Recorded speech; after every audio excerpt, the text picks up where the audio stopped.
So why don't you start by telling us who the first of your relatives were to come to America? My name is Jerry Vitello. My mother and father actually came from the same town in Italy. It's a place called Tioda, and it's the province of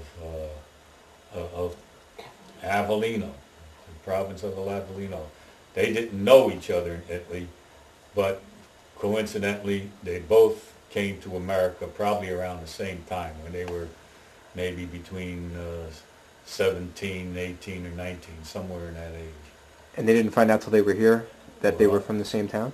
no, they didn't know each other then. My father came over, and also, along with my mother, came my Uncle Joe, that was my mother's brother, and he was married to a girl.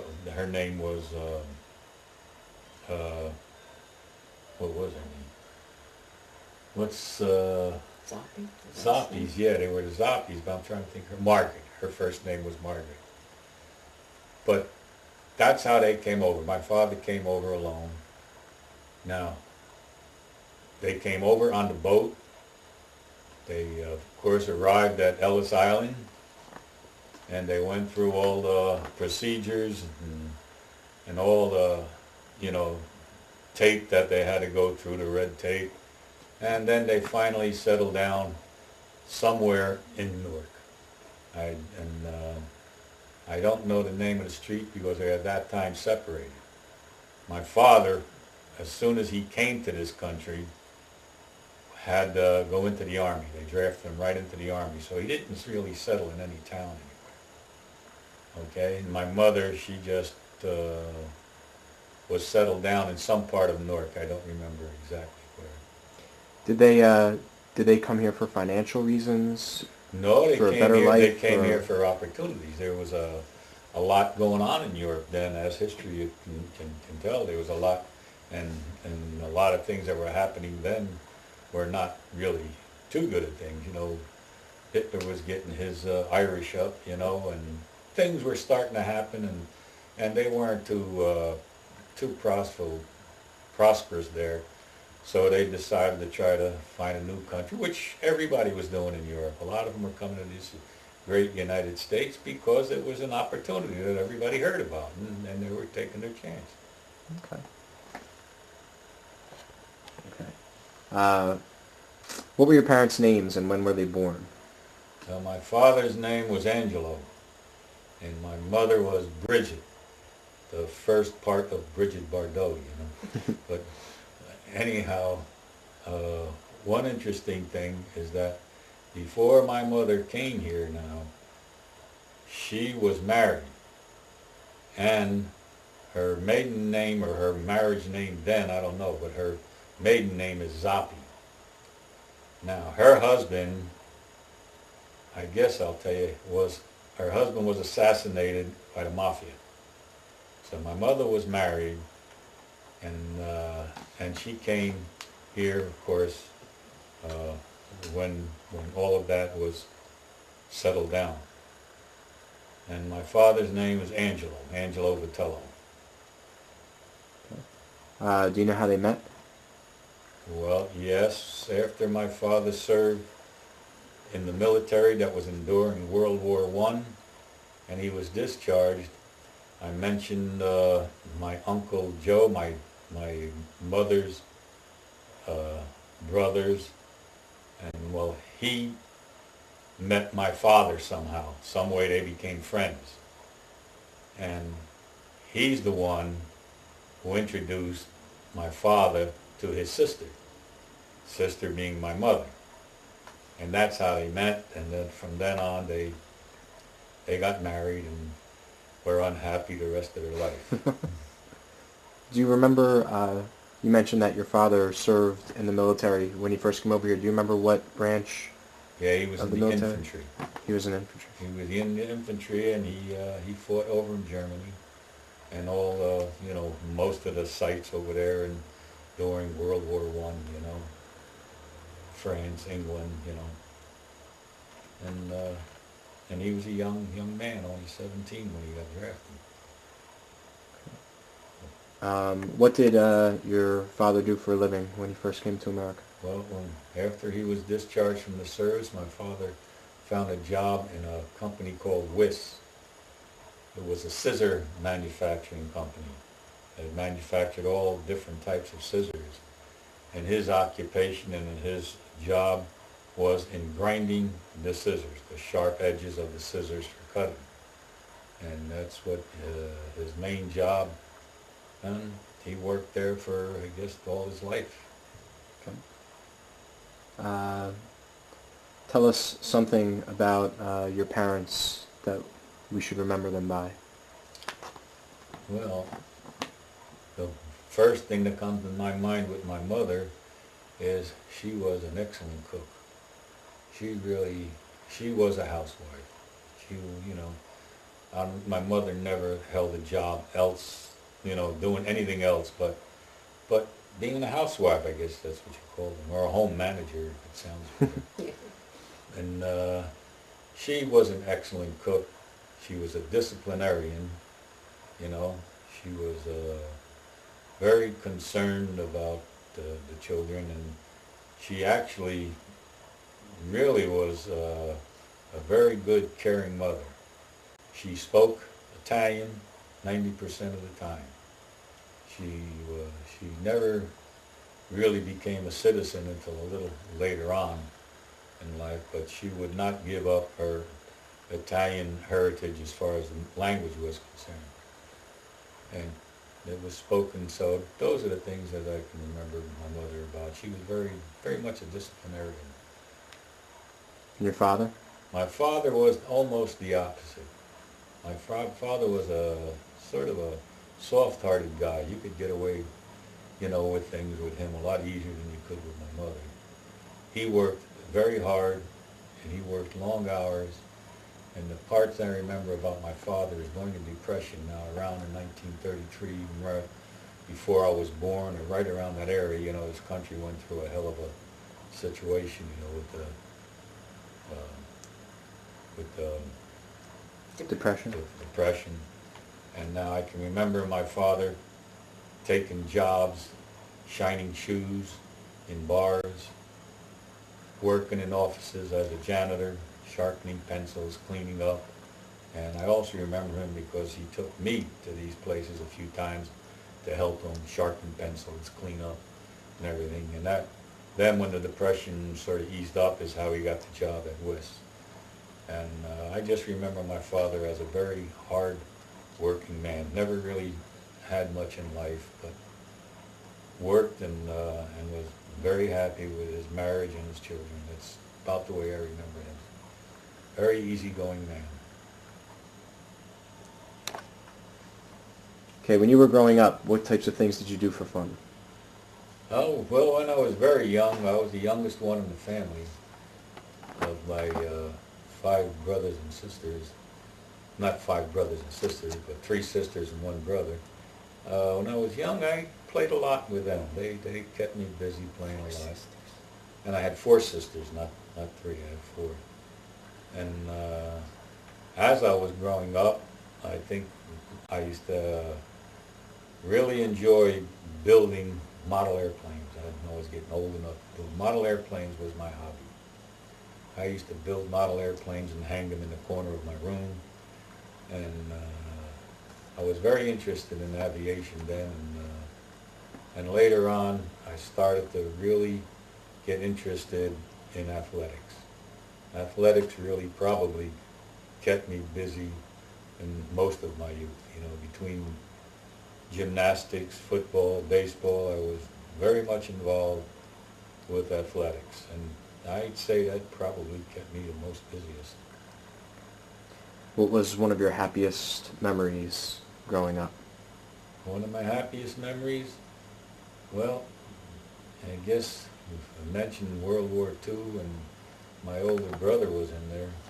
I think probably the happiest day in my life was when the war was over and I saw my brother walking down the street coming home. Danny? My brother, Danny. That always sticks in my mind. We used to have these banners, you know, welcome home, son, welcome home, Danny, and all that. And when I saw him walking down the street to come home, because I hadn't seen him in maybe 2.5 years, that probably, I could say, could be probably the happiest moment of my life. Didn't you get a letter one time saying that he had been injured Yes. in battle? Yes, that was a funny story. I don't know if I should tell it. Yeah, I think you should. Huh? I think you should. Well, anyway, throughout all of my youth and knowing my brother and knowing that we got a letter saying that he was wounded during World War II, I always thought he was wounded fighting a battle or something like this, you know, and it didn't take until I was maybe 60, 55 or 60 years old that he told me the truth, that what happened to him over there was that he jumped in a Jeep that wasn't his, and him and his buddies went for a ride with it, and he ran the Jeep into a tree, and that's how he was wounded. He was not wounded by enemy fire, which I thought all my life, I thought that's the way it was, till he told me the truth later on. But when we got the letter saying that he was, you know, from the government, from the Army department, that they mentioned that he was wounded. Yeah. You know, he was in the hospital, and so we just assumed that he was wounded in battle, but he wasn't. What was one of your saddest childhood memories? Saddest childhood memories? Well, I think I would have had a younger brother, and I can remember when I was young at that time. I don't think I could have. I was very young, and my mother went to have another baby, and I thought it was going to be a baby brother that I was going to have, and it was born, but the baby died. And Just after it was born? Just after it was born. It never had a chance, didn't even have a chance to come home. So, but that was a sad moment, because I always wanted to get out of being the youngest one in the house, and that was my chance. But it never happened. The baby died in the hospital. That was the first time And that was the first time, you know, that my mother had lost any child in a hospital. in the hospital. Actually, most of her children were born with, what do you call those women? Midwife? Midwives. Just the one boy that was born in a hospital died. So that I can remember as a young child, that was the saddest part of my life. Did you ever get in trouble as a child? Never. And how? Tell the truth. Huh? Well, you know, normal trouble, you know.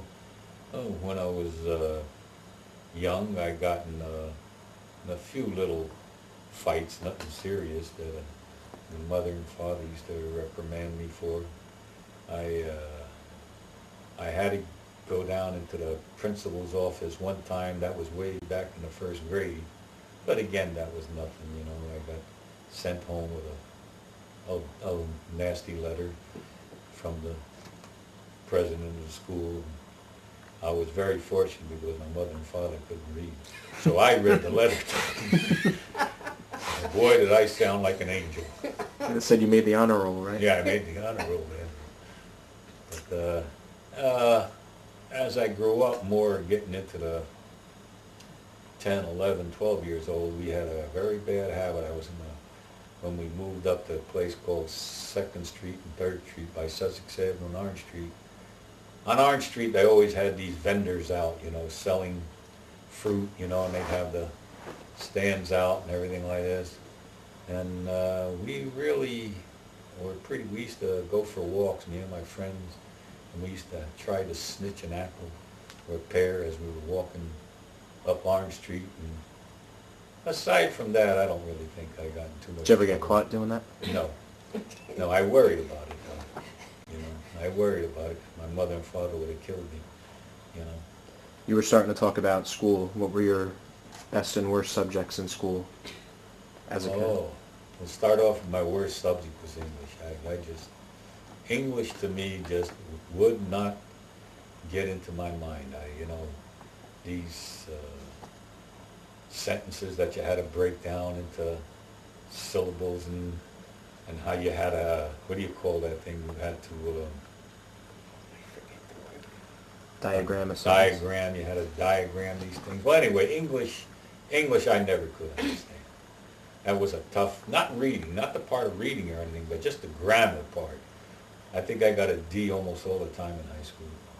And the only time I got a D plus was when this one teacher, Franz Blau, liked me because I played sports, and he gave me a D plus instead of flunking me. Uh, Your best. your best subject. Well, my best subject were technical subjects, math, science, physics. I was very interested in that type of thing. I did pretty well in that, geometry, history.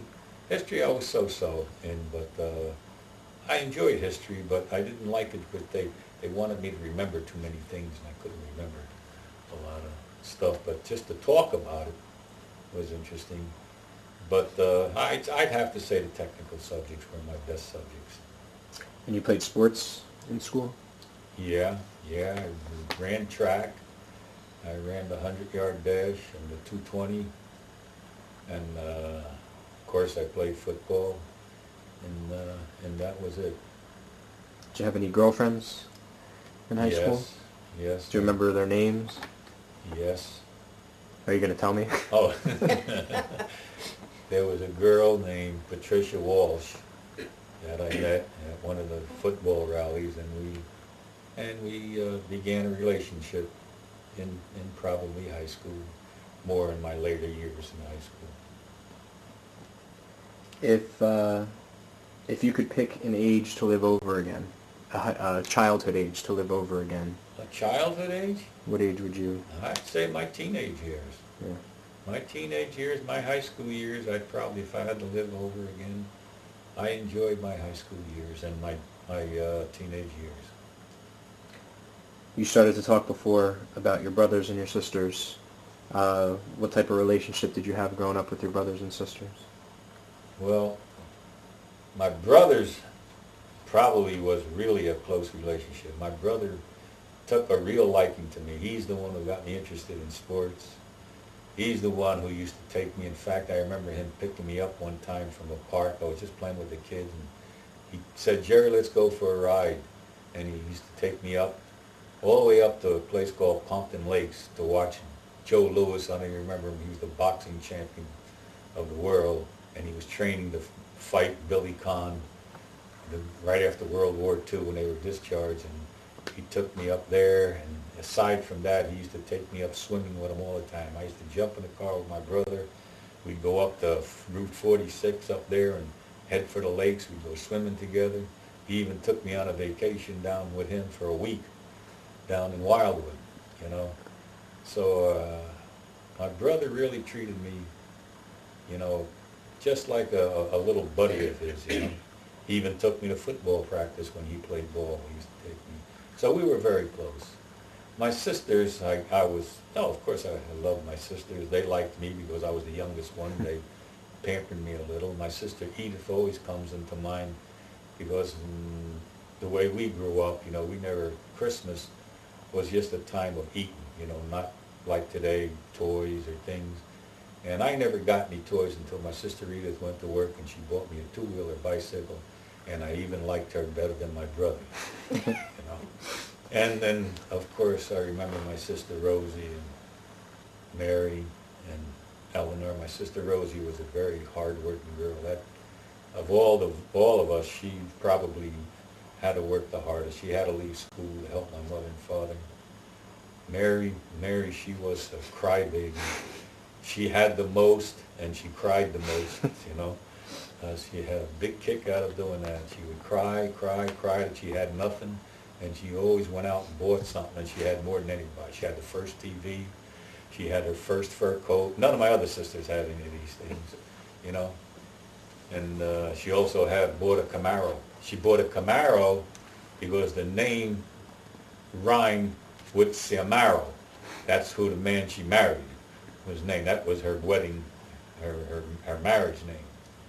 So she cried, but she had the most. And Eleanor always was very aggressive. Eleanor loved to dance. That was that was her forte. She loved to go out with her girlfriends, dancing and everything, and getting my mother nervous because she comes home late and fighting with my mother all the time.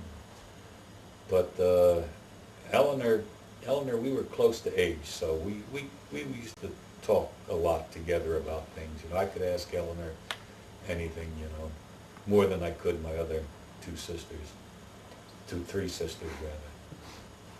My brother, well, he just was a pretty nice guy, I think, I don't know. Until he asked me one time when I was, no, I shouldn't talk about that. Yeah. When I was over in Vietnam, when I was in the service, and I come back one time in Korea, I was at Korea and everything, and one time we were talking about things, about the military and what we did, and I mentioned to my brother and the rest that I mentioned, yeah, I was over in Korea, and my brother says, what? You were over in Korea? And that's when I cut relationships off with him. He didn't even know where the hell I was. So that was the end of that. I don't talk to him anymore. Okay, how did you meet your first spouse? Well, I mentioned that in high school at a football rally, and then we kept company, you know, from then on. Describe how you felt when you first learned you were going to be a father. Scared, you know. I was, you know, a little bit apprehensive, you know, on what all this father and mother business was, you know. You know, I was very young when I had my first child. I was only about 20 years old, or 21, something like that. So sure, I was very, very concerned about whether I had the qualities to be a father. Who was your most difficult child as a baby? As a baby, probably my son Glenn. Yeah, Glenn was the most difficult one because he was too rambunctious. I think I had to reprimand him quite a bit for things that he was always doing wrong, you know, and not paying attention to what I say. And at the same token, he was a lot of fun to play with. But he also enjoyed getting into mischief a lot. So I'd say he was the most difficult one. How about the least difficult? The least difficult one, I had two. I had you and Bobby. You two were the least difficult ones. Bobby was the angel? Bobby was, huh? The angel? Yeah, Bobby was the angel. You were okay. No, you both were about the same, I would say. How about, was it different as teenagers? Was there a different difficult one as a teenager, or was it Glenn still? Oh, as teenagers now. Now, this is when I think I had maybe a little more trouble with the girls because I was more concerned about the girls. You got to remember, at that time, that's when a lot of things are happening now in schools just started then.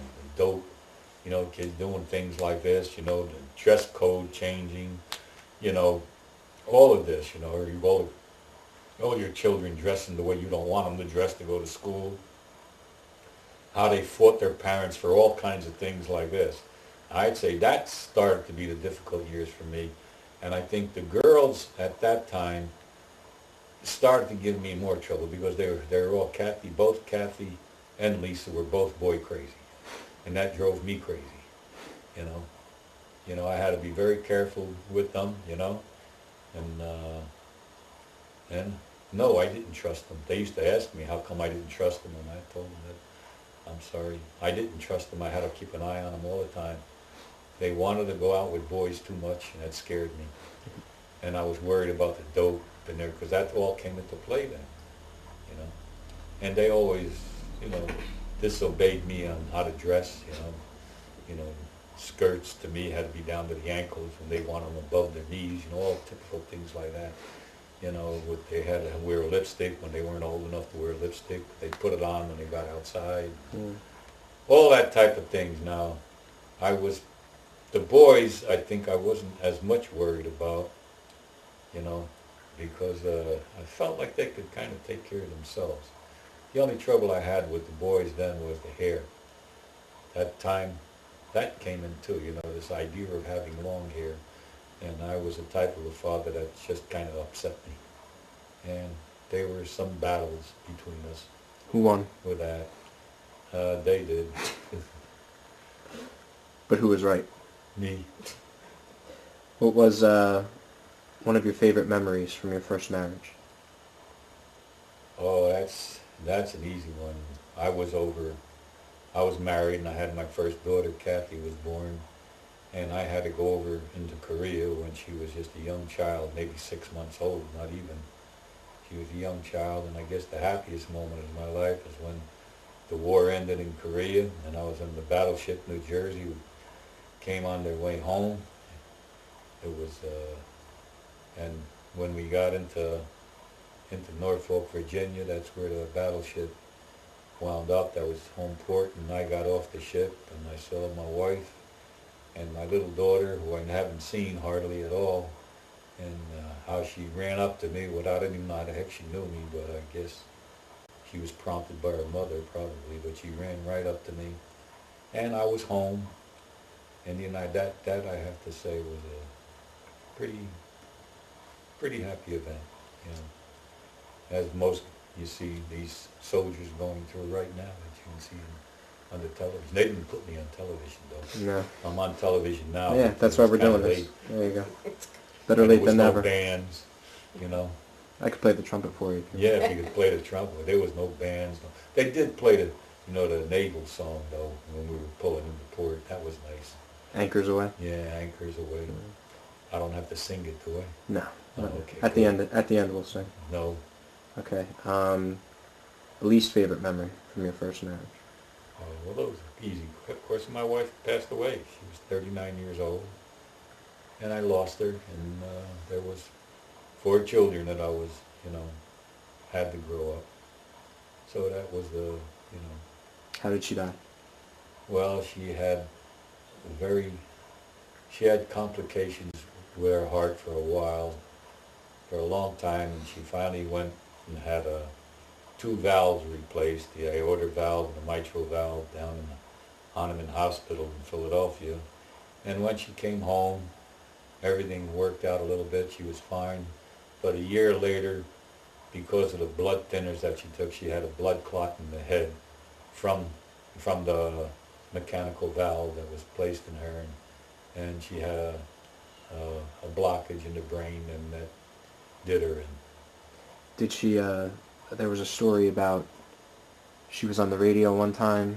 Well, yes, because I don't know how much detail you want me to go into. She was sick for a very long time, and the doctors and everything did not give her very much of a chance to live. She had to take this when they used, that electrical thing, what do you call that, Yeah. the shock treatment.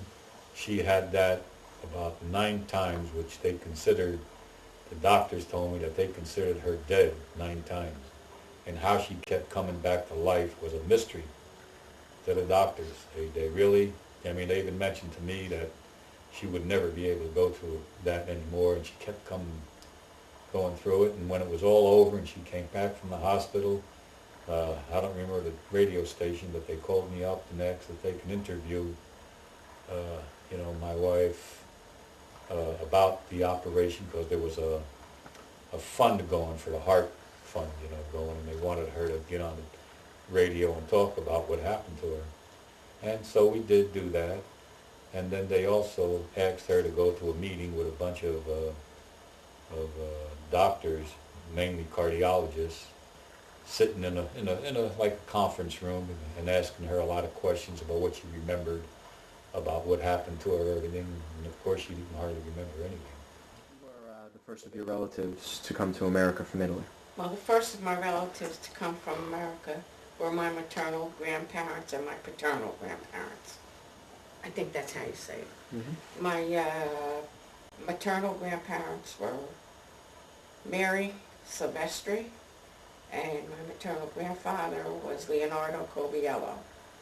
My paternal grandmother was Rose Gorilla, and my paternal grandfather was Angelo Lembo. And I didn't talk much to any of them about where they came from or how they came except for my maternal grandfather. I shouldn't say this, but he stowed away on a ship coming to America because he thought there were more opportunities in America. He was 17 at the time. And the stories he used to tell us about that was how the people who worked on the ship used to bring him food and blankets to keep him warm. And he said, So they knew he stowed away, yeah, that they were helping him some out. of the people working on the ship knew that. And he said that was a very, very hard ride to take over, to coming from Italy. And I assume all of them came over because there were opportunities in America that they couldn't have in Italy. I know my grandfather, my maternal grandfather, came and lived in New York. And I don't know where I believe my maternal grandmother came from New York also, around Schenectady. Well, lived in there when she got here. And my paternal grandparents both came from a little town in Pennsylvania called Old Forge, Pennsylvania. That's how they met. Our last name was really spelled Lembo, but when I think it was my paternal grandparents came to New Jersey, for what reason, I don't know why, they changed it to Lambo, Lambo. What were your parents' names? My father's name was Angelo Angel Lambo. My mother's name was Josephine Conchetta Coviello. They were And both born in Newark. okay. I don't know where, but I know they were both born in Newark. Do you know when they were born? My mother was born around 1911, and my father, I think, was born around 1915. Okay. And where did they settle when they were married? When they were married, they lived in Newark for many years. My father went into the wholesale fish business. He sold flounder at the Fulton Fish Market in New York City until he passed away. And my mother was always a stay-at-home mom. Years ago, most women stayed home when they had a family. And how should your parents be remembered by the rest of our family? Well, I'll start with my mother. She was like Dad. She was a fantastic cook, and she was, in my mind, one of the greatest people I've ever known. My dad had a little problem with, I'll be honest with you, with alcohol. When he was happy and jolly, he was a very happy man. And other times, he wasn't so happy. That's how, if I'm being honest, how I can answer that question. When you were growing up, was Italian spoken at all in your household? When I was a very young girl, when my grandparents were around, there was Italian spoken in the house. But as far as my parents, when they would talk to us children, they would speak in English. But I do know a lot of times when they didn't want us to know what they were talking about, they spoke in Italian. What did you do for fun as a child? As a kid, I remember just playing outside with my friends, like silly little games like 1, 2, 3 red light, or kickball, or just outside games right in front of your house. Throw the ball on the stoop and it used to bounce back. I just remember playing as far as being a young person. Do you remember any of your friends' names Oh, from when you were a then, child? I don't remember really too many names, friends' names. What was one of your happiest childhood memories? Well, one of my happiest childhood memories, I'll say this, was the best times I ever had as a kid. It was around the Christmas holidays. They were always very happy memories of Christmas holidays. And saddest childhood memories? The saddest childhood memories, I like Daddy. Also, the baby born, there was a stillborn, he wasn't born alive. I had a stillborn baby brother who was born right after me. And seeing my parents upset about that, I was very upset about Did you ever get in trouble as a child? Not really. I was too scared to get in trouble. I was too frightened to get into trouble. I remember maybe trying to sneak in a movie, which never did, because didn't know how to. But, you know, we used to talk about how we could try to get into a movie, but What were your best and worst subjects in school? I'll start with my worst. My worst subjects were math and anything technical. Exactly opposite from Daddy. My favorite subject was language. I love language, and I liked history and geography. But math, I couldn't, I don't remember the marks I got in them, but they were my lowest marks. Math and lab work and science, or whatever you call it. But I liked language. I took Latin for 3 years and Spanish for 3 years. I can't say a word of it now, but when I was in high school, I Latin liked it. too, you did. Yeah, I said Latin, Oh. 3 years Spanish. Uno, dos, tres, that's... Do you remember any of your childhood boyfriends? I didn't go out with many young men, maybe 2 or 3 before I met my first, well, I met my first husband actually in grammar school. We went to St. Francis. But we really started going out when we were in high school. He had his driver's license, and I had asked him to teach me how to drive, and he did, and from then on, that's how we got together. What type of relationship did you have with your brothers and sisters growing up? No, we had a very good relationship. Do you want me to talk about stories with them? Yeah. Yeah, well, I remember my sisters and I used to try to get out of doing housework. We tried to put it on the other one. You know, that's what we used to fight about and talk about. And if I didn't want to do anything, I'd make believe I had a stomach ache, and the other one had to do it. Or somebody didn't want to dry dishes, they made believe they had to go to the bathroom to try to get out of it. You know, little stories like that about my sisters. My baby brother, I'll have to admit, he was the youngest one, and I used to pick on him all the time. I was a very bad older sister, Wow. but I love him tremendously, just like I love the rest of the sisters. If you could live one age of your childhood over again, what age would you want to live over again? Of my childhood, I'd say, I would say teenage years. They were carefree then. They, you know, we really never got into any trouble. And we were growing up, you know, doing newer things on our own, becoming more independent.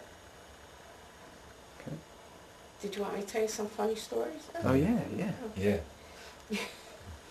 I remember one time we had off from school as a child, and the snow was very, very deep, and my mother had my sisters and I go, years ago they used to have like little corner stores. You didn't have to get in your car and go to a supermarket. So we got off from school because the snow was bad, but we trudged all the way down a very long block to the corner store, and we got a lot of stuff from my mom. But I remember we bought a pound of pepperoni, and on the way home, my sisters and I ate the whole pound before we even got home. And as I said, the things I remember about my baby brother was that I was very mean to him. I used to put him outside in the cold, and I babysat. Wow. And stuff like that. Did he ever get back at you? No, he was No? a good guy. He was good? I was Wow. good. How did you meet your first spouse? Well, I had known him since we were in grammar school, but later on in high school, we used to both hang around the church a lot, and he had a driver's license, and I had asked him to teach me how to drive. And in doing that, we came close and eventually got married. Describe how you felt when you first learned you were going to be a mother.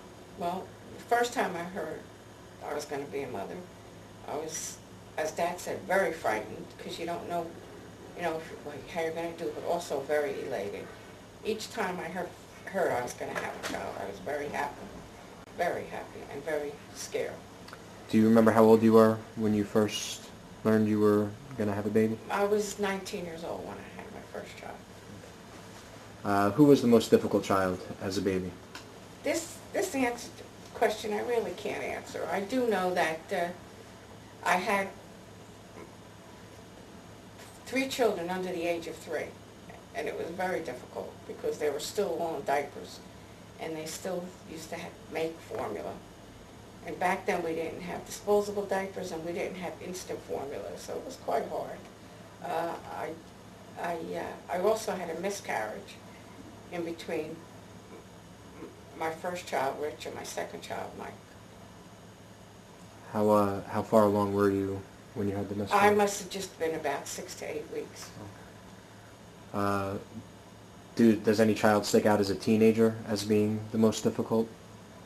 Or No, nobody really sticks out. I'll tell you some stories about it. I remember Rich was always a talented, artfully talented person.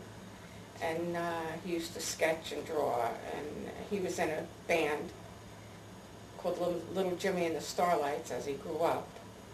And then Michael was always interested in the weather, the environment. He always used to check the weather, check the environment.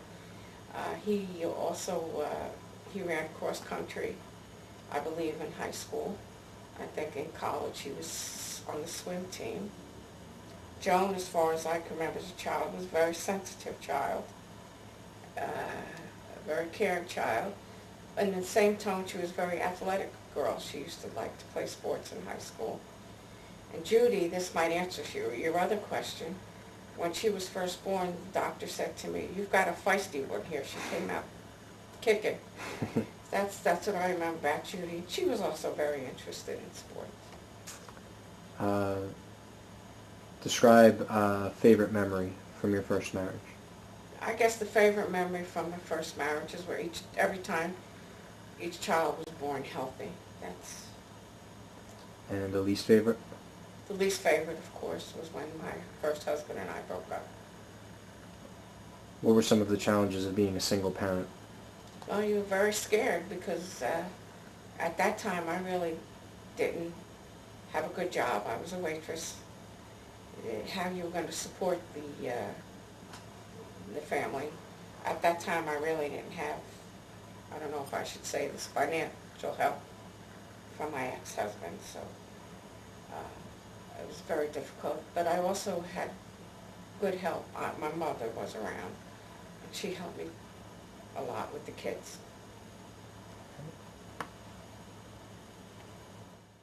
How did the two of you start dating?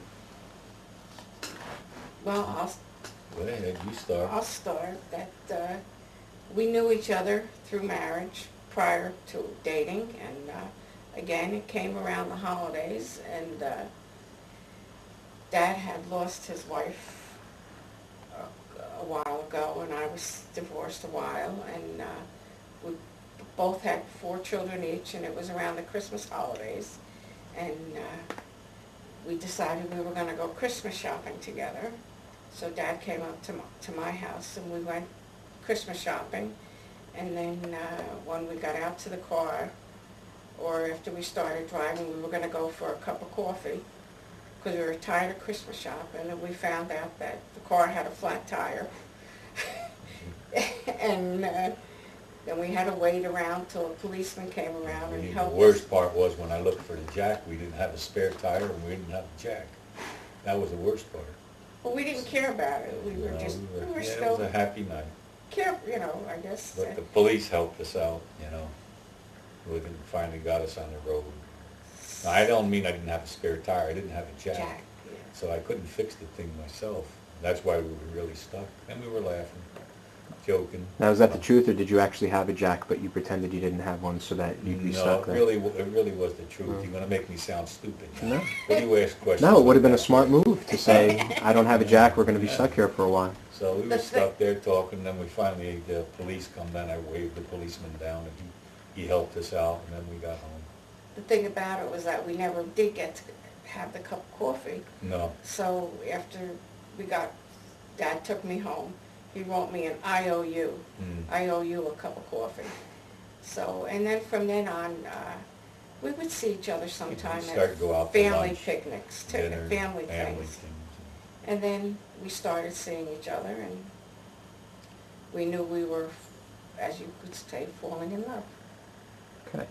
with 8 kids. How did, how did the kids react They were when they first happy. went? Yeah, they were, Yeah, well, they were when we first started going out, they were all happy. Yeah, they thought there was going to be a ball, you know. They all Well, knew each other, and they, you know, they were happy that we each found somebody else. Describe some of the difficulties of your marriage. raising 8 children. But I guess the difficult part was more on Mommy, who had to do a lot of the shopping and the cooking, and of course I had to try, and Mommy also had a job too there for a while, but we didn't make that work out too well because I didn't like the holidays without the kid's mother home, and she always had to work on a Thanksgiving or something, you know, because she was in that type of business, you know, so, but aside from that, you finish. Well, we had a lot of difficulties during our marriage. I'll have to say this, that in our prior life, I guess you should say, we had different ways of bringing up children. Dad was more of a disciplinarian, and I was more of a, I guess, an easygoing person. I don't know if that's what you say. And so that created a lot of... That was a conflict. That was a very hard time. Very hard times we had, I have to say this during this film. But we got past that because of our love for each other. And I was going to ask why you were able to get past that. Is it because I the love believe was so why we strong got that it... past that was that we really cared and loved for each other. And then you had 8 children. It's no fun to see, you know, kids without 2 parents. At that time, we felt very strongly about that. But it wasn't because of the kids, so to speak. It's just that it worked out good that the kids still had Ro and I as parents. You know, we still could run a family, you know, with a mother and father. And I think that might have been a little important to the kids. Not easy, you know, to be a single parent. Well, I don't For think neither one of us, it wasn't very easy on a lot of the kids either. But as they matured and grew up, Yeah. they could understand Yeah. some of the hardships. There was that a lot we of went battles between them. You know, I guess they learned a little bit of disliking each other there for a while. But I guess that's, you know, you could say that's almost normal in any family with a lot of children. What was a typical day like in your household when all the children were at home? Do you have 24 hours? Well, I know Dad mentioned something before, but he forgot to say that he worked 3 jobs to hold his family together financially. He would get up, go to his regular job, come home, then he taught at night. In Tech, he taught drafting, and then there were times he worked in Krausers, and there were times that he worked at home, upstairs or downstairs doing drafting work. So his day was pretty full with working to keep the financial things going. As far as mine, the kids used to think they used to be allowed a certain amount of time getting ready for school. So the first one, we used to get up about 6 and, you know, taking showers. I remember when it was down to Bobby's turn taking showers, he got the cold water. Yeah. 'Cause We also had to make the lunches at night. And at night we used to make lunches. We used to line up a whole big loaf of bread and make the lunches. Make 8 lunches was a lot because the older boys decided they wanted 2 or 3 sandwiches, so we were making about a dozen or so sandwiches for lunch a day. Put them in the refrigerator, and then the kids would take their lunch before they go to school. Then I know I used to wash at least 3 loads of clothes every day. When we used to go food shopping, Yeah, we needed 2 I went carts. Yeah. twice a week with 2 carts every time we went. Twice a week with Twice a people. week with 2 carts. Because Feeding them was a little difficult. most of the boys were all teenagers. And boy, did they eat. They ate, and I think they used to try to out-eat each other. I can recall one time down the shore, we were camping, and Rich and Glenn were there, and we were making peanut butter sandwiches. And I don't think they were really that hungry, but they ate about 5 each. I just think they just tried to out-eat each other at that time. But that's, so it was difficult. We were both going from early morning to late at night. Dinner. It The was a full kids, day. the kids used to be in different activities in school, so they had to be driven back Yeah, and we had forth. a lot of time we spent driving back and forth to different events. For Thing- a lot things of time. That were important for us were to eat dinner together. Oh, yes, But sometimes absolutely. it was hard because somebody had to go here, somebody had to go there at a different time, but we tried to keep most of our dinners eaten as a family together. Why did you decide that 8 wasn't enough? Who said we decided that? I don't know. Nature decided, no. We didn't When we decide got that. married, it was never discussed about having or not having another child. But I think in both our minds, we knew that we would have a child. I'd like to have a between us. child between us. It was always, my children. Your children, but Your we wanted children, yours, it was all- mine, and ours, like But that we family. wanted to just see if we'd have someone together that was, which became you. Part of both of us. Did you know that? That was you. No, but it's a good thing you said that. How did the other kids react when they first heard you were having another baby? They was happy. They were very happy. In fact, the birth was announced at Immaculata High School. Where The most of birth, them went that's at where the that kids time. were. They were in school, and the birth was announced, and they got a little excited. It was mentioned over. I didn't know that, but the kids came home and told us that, and they were all excited about it. And a big advantage with them being excited about having a younger child was that we always had a built-in babysitter if we had to go somewhere. That was an advantage about having you when you were young, because all the kids used to fight who wanted to take care of you, who wanted to feed you, who wanted to take care of you if we were going to go shopping together or go out together or something. So They ran up and down the street saying they were going to have a baby brother or sister. They were very happy. And they were happy. They were very happy when you were born. I think you must have remembered yourself sometimes how they fought over you a little bit, just to feed you, just to play with you. And I know we make jokes sometimes about, oh, we were crazy to have another one, but, and I think maybe sometimes Stephen, which is you, might get a complex, but I thank God again because he gave us a bonus to have you as a child as well as all the other ones. We have all the times we make jokes, they're only jokes. Of course. We knew, I think you were crazy, but still. yeah, we were, You were crazy. but still, you were a bonus for both of us, I think. That's your opinion. I'd like to hear some of your words of wisdom and some of your advice on some things. What would be some of your advice to kids in this family growing up on how to deal with tough times or hardships in their lives? To deal with hardships, I'd say the most important thing is not to make the hardship overcome you.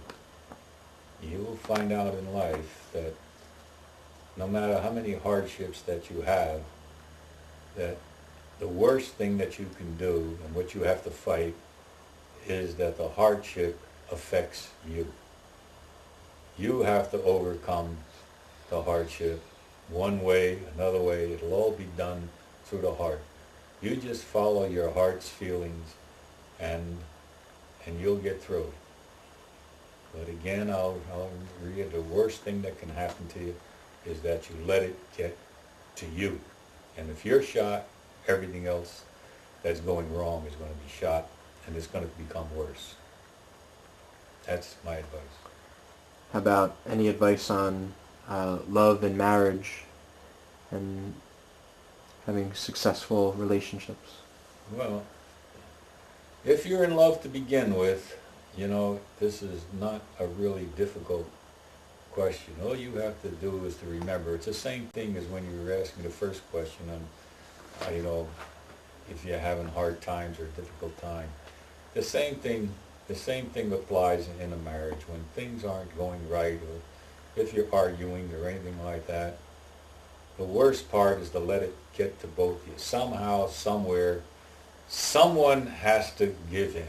And that's the way it starts to make up. Someone, you can't both be arguing and then both be stubborn enough not to try at least, to solve your differences, because that makes it become worse and worse. And my advice to two married people, no matter how much they fight at night, now, we all go to sleep together as husbands and wives. That's the time, if you said nothing during the day, that's the time to put your arms around each other, kiss each other, and you'll find out what you were arguing about was not as important as you thought. And if you can remember to do that, but make sure you don't go to bed angry. The other advice is, if you have a working parents or something like that, never ever leave the house with that fighting mode. Always try to make up before someone has to go to work, so they don't spend the whole day getting moody over what happened, and then when they come home it becomes worse.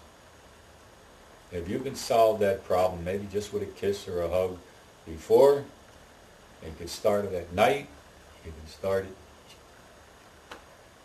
before you take off for work if you had to go to work, or if you had to stay home, doesn't make any difference. Any marriage, I think, has that in mind will be successful, because it's not easy all the time, no matter how much you love each other. How about some advice on raising children? Well, I always thought that raising children was going to be a very difficult thing. And with me, I don't know, there was something that I never really found it difficult, only for the main reason is that I always felt that I should be the disciplinarian and also the friend and also someone who can give out a lot of love to the kids. Now, if you have those qualities, you must discipline them, you must have a lot of love for them, and you must be forgiving with them. And playing with the children is something that's very important. I had a good time with my children as I was growing up because I played with them a lot. Whether it be trying to teach them some gymnastics at night, or whether we're watching television at night, we did it as a family. And like Ro mentioned once before, important thing is when you have supper at a family. You don't have supper with one kid here, one kid there, and one kid's going to eat when he wants to. Supper time was an important time for everybody to sit down and eat, not when you feel like it. That was very important to me in growing up a family. And it's hard. The discipline part is hard, but you have to make sure and through your heart that what you were saying is the right thing.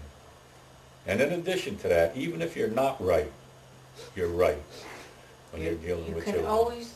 You may not always be right, but you're never ever wrong. That's the saying. That was Daddy's favorite. That's the saying. Okay, Ma, give us some advice on dealing with hardships. Well, I'm dealing with hardships. My hardships weren't as bad as Dad's. But whenever you have hardships, I believe, just about the same as Dad, that you can't let the hardships take over you. You have to be, no matter how bad you felt, there were many times when I didn't think I could get through the night for certain things. You just have to remember there's always tomorrow. The song, Tomorrow. You always look forward to tomorrow, because things aren't always, they may seem bad, they may seem like you can't take anything another minute, but if you can just pull yourself through, go within you, deep within you, and look for tomorrow, you will be able to deal with almost any hardship you have, I would say. Okay. How about some advice on love and marriage and having a successful relationship? Well, I guess I failed once in that department. But I would also say that you have to, again, think from your heart why you first married a person. And you have to, again, like Dad says, try not to go to sleep angry at each other. If you really feel you love someone, you have to try the best you can.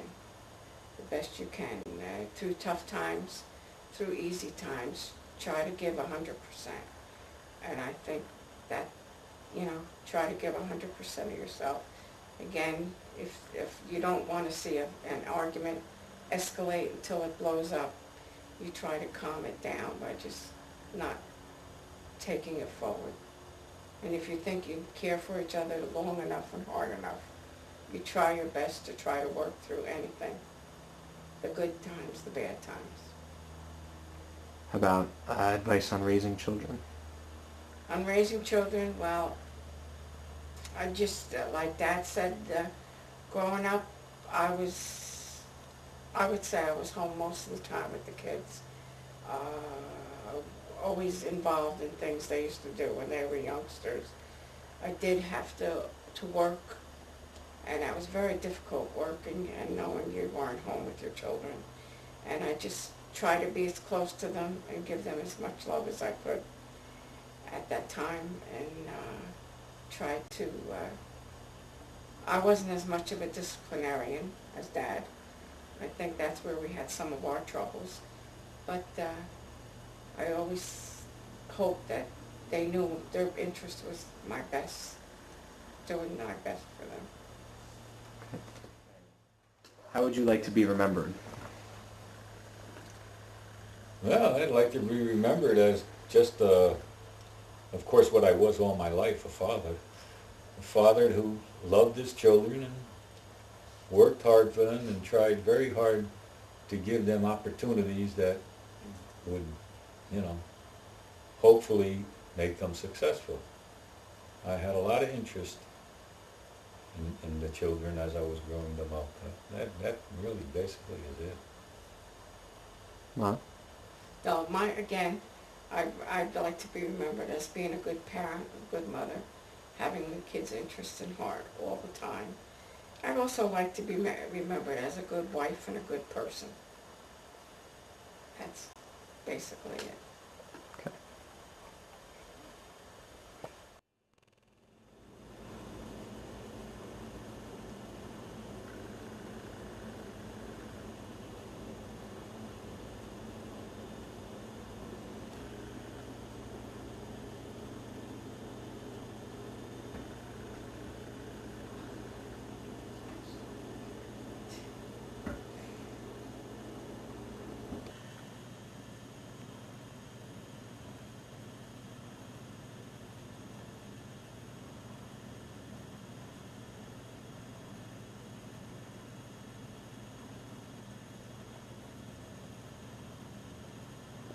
Mm-hmm.